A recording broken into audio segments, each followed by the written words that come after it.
ರಾಜ್ಯದ ನಗರ ಸ್ಥಳೀಯ ಸಂಸ್ಥೆಗಳ ವ್ಯಾಪ್ತಿಯಲ್ಲಿ ಅನಧಿಕೃತವಾಗಿ ನಿರ್ಮಿಸಿರುವ ಬಡಾವಣೆಗಳಲ್ಲಿನ ಬಿ ಖಾತಾ ನಿವೇಶನದ ಕಟ್ಟಡ, ಅಪಾರ್ಟ್ಮೆಂಟ್ ಮತ್ತು ಫ್ಲಾಟ್ಗಳಿಗೆ ಸಕ್ಷಮ ಪ್ರಾಧಿಕಾರದಿಂದ ಅನುಮೋದನೆ ಪಡೆಯುವ ಷರತ್ತಿಗೆ ಒಳಪಟ್ಟು ಎ ಖಾತಾ ನೀಡಲು ಸಚಿವ ಸಂಪುಟ ಸಭೆ ಒಪ್ಪಿಗೆ ಸೂಚಿಸಿದೆ ಎಂದು ಕಾನೂನು ಮತ್ತು ಸಂಸದೀಯ ವ್ಯವಹಾರಗಳ ಸಚಿವ ಎಚ್.ಕೆ. ಪಾಟೀಲ್ ತಿಳಿಸಿದ್ದಾರೆ.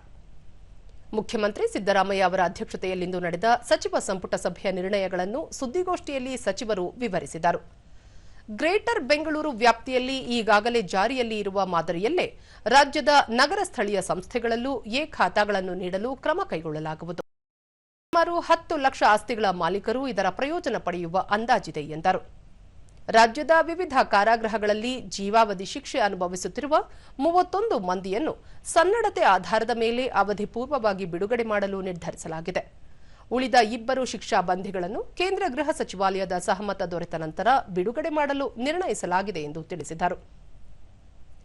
ಕೇಂದ್ರ ಸರ್ಕಾರ ಮಹಾತ್ಮ ಗಾಂಧಿ ರಾಷ್ಟ್ರೀಯ ಉದ್ಯೋಗ ಖಾತ್ರಿ ಯೋಜನೆಯನ್ನು ಬದಲಾವಣೆ ಮಾಡಿ ವಿಕಸಿತ ಭಾರತ ಗ್ರಾಮೀಣ ಉದ್ಯೋಗ ಮತ್ತು ಜೀವನೋಪಾಯ ಮಿಷನ್ ಗ್ರಾಮೀಣ ಕಾಯ್ದೆ ರೂಪಿಸಿರುವುದನ್ನು ಜನತಾ ನ್ಯಾಯಾಲಯದಲ್ಲಿ ಪ್ರಶ್ನಿಸಲಾಗುವುದು.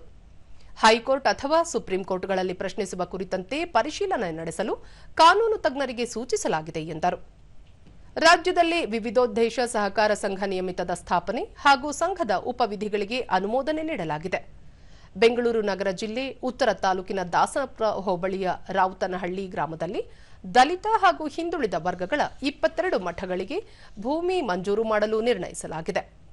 ಕಲಬುರಗಿಯಲ್ಲಿ ಮೆಗಾ ಡೈರಿ ಸ್ಥಾಪನೆ, ಚಿಕ್ಕಬಳ್ಳಾಪುರ ವೈದ್ಯಕೀಯ ಕಾಲೇಜಿಗೆ ಯಂತ್ರೋಪಕರಣ ಹಾಗೂ ಪೀಠೋಪಕರಣಗಳ ಖರೀದಿ ಸೇರಿದಂತೆ ಸುಮಾರು 27 ನಿರ್ಣಯಗಳನ್ನು ಸಂಪುಟದಲ್ಲಿ ತೆಗೆದುಕೊಂಡಿರುವುದಾಗಿ ತಿಳಿಸಿದರು.